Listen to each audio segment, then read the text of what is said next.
This video is being sponsored by Square Enix. Hello ladies and gentlemen, my name is GBG and in today's video, I will be covering the combat for Final Fantasy XVI. Many will have the same struggles I had when starting off the game, which was to familiarize myself with the game's mechanics, as the combat is completely brand new for the Final Fantasy franchise. You may say, this is very much like DMC series, and I agree, but it has its unique feel that not even DMC was able to achieve. Ryota Suzuki, the lead combat designer for Final Fantasy XVI, was also the man behind the combat of the DMC series, and he somehow made this game feel very fresh. So my job here today is to help you understand the combat so that you can be as flashy as you need to be, making all the high scores in the leaderboards and overcoming any challenge that the game may throw at you.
After many hours of practicing and labbing every single skill in the game, I came across some really formidable techs. Not game breaking, but really stylish that you can use in your combos. So let's talk about them.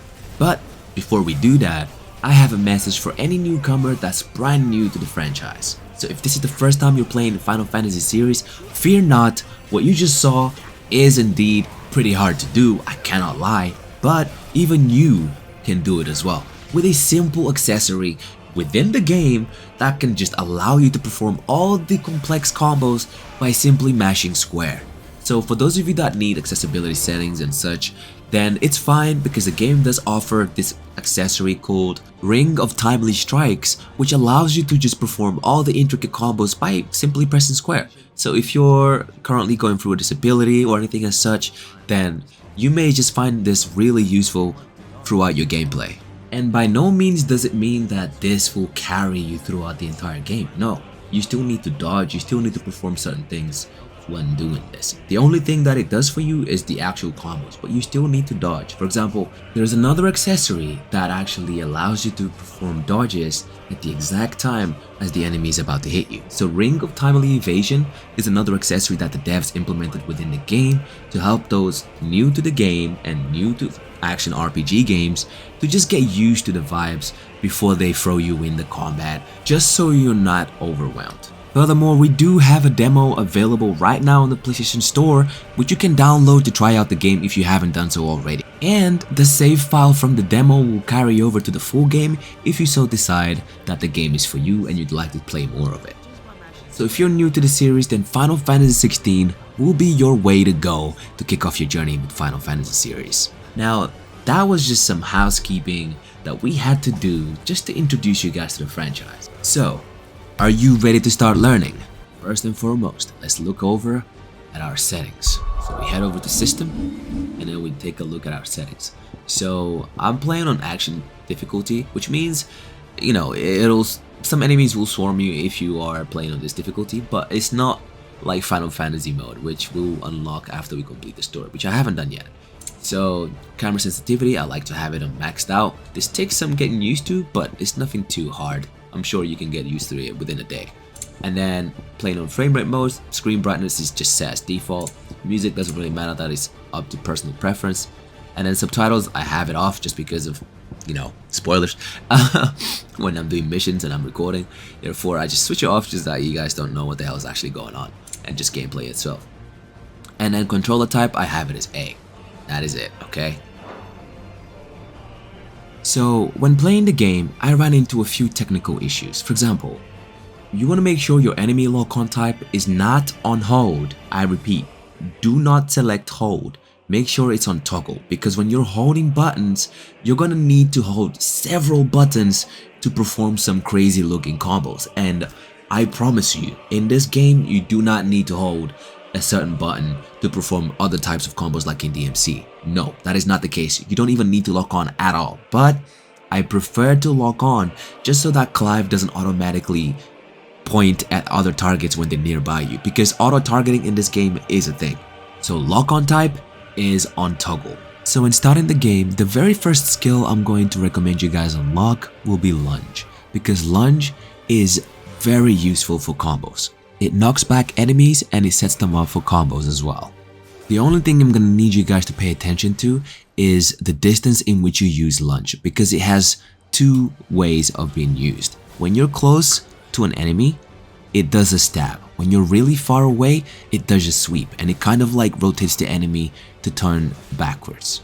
But either way, this will allow you to set them up for aerial combos immediately after knocking them back with burst timing, which is by pressing triangle after executing lunge. So when you perform this move in the air, you're gonna come rushing downwards onto the floor. As soon as you land, if you press triangle, you can go straight into burst timing, allowing you to knock back the enemy and continue comboing whilst keeping them airborne. And there's a specific tech to this move where the higher up you are, the bigger the AoE effect lunge will have upon reaching the ground. So in this specific sequence, I'm gonna show you the ways to set up the lunge combo. So you start off by pressing lunge, followed by triangle. And then what you're gonna wanna do is dodge forward. And after dodging forward, you're gonna wanna do triangle again. And this will perform burst timing. And right after that, what you're gonna wanna do is jump in the air, jump on the ground, of course you jump in the air, and then followed by square, and you go straight into aerial juggle, just like so. As you can see, you can turn this into a loop combo, allowing you to never break the flow of the combat whilst performing anything at all. Now we're going to take a look at our abilities and what options do we have that we can take to the battlefield to be an absolute menace that Clive is. You have up to 8 different iconic abilities, and these are super powerful. These are the active abilities that you can activate at any time during combat to perform the moves that you have mastered or chosen to take to the battlefield. Iconic abilities cannot be mixed and matched together until you master them. This is why I'm going to recommend you guys who master Gouge and Rook's Gambit, which is Garuda's move, which is very handful because it allows you to dodge indefinitely without any cooldown, so long as you cancel out the following counter attack move when dodging. For example, after the very first animation, if you either dodge or jump, then you will not have the recast timer that normal moves would have. With Rook's Gambit, after jumping or dodging whilst on the ground or mid-air, if you can just dodge, or even charged magic, then you will not have any cooldown whatsoever. Here's a little showcase of that so you guys can see what I mean by it. So bear in mind, every move has a cooldown timer after being used. Rook's Gambit allows you to dodge cancel the dodge of its own move, making sure you do not have a timer on it so long as the following move does not come out. So as long as you do not perform the counter attack, you should be able to use this move over and over again. This is why I like cancelling it, just so that I can perform other intricate combos mid-air, on the floor, however I so please, and just go crazy with creativity with this move. And as if that wasn't enough, you can also charge your magic whilst performing this counter. Or you can also charge your sword to go into Flame Sword, allowing you to go straight into other insane combos and never breaking the flow of combat. And there's more, but we're going to have to wait until I release the guides that's going to come in the few coming days after I've completed the story and start streaming with you guys, okay? Once again folks, big shout out to Square Enix, man. They deserve it. They have single-handedly carried my channel existence, so I have nothing but gratitude towards them. And also you guys, man, for sharing my videos and always liking and being here for me. I really do appreciate you, man. You do not understand how much I love that when you guys share my videos and like them and even tweet me and be like, yo GPG, watch this video, I just did this combo, and I just love that, guys. So thank you so much for your support. Make sure you hit the subscribe, make sure you share as always, and I'll be seeing you guys later, man. Thank you so much for watching. Until next time.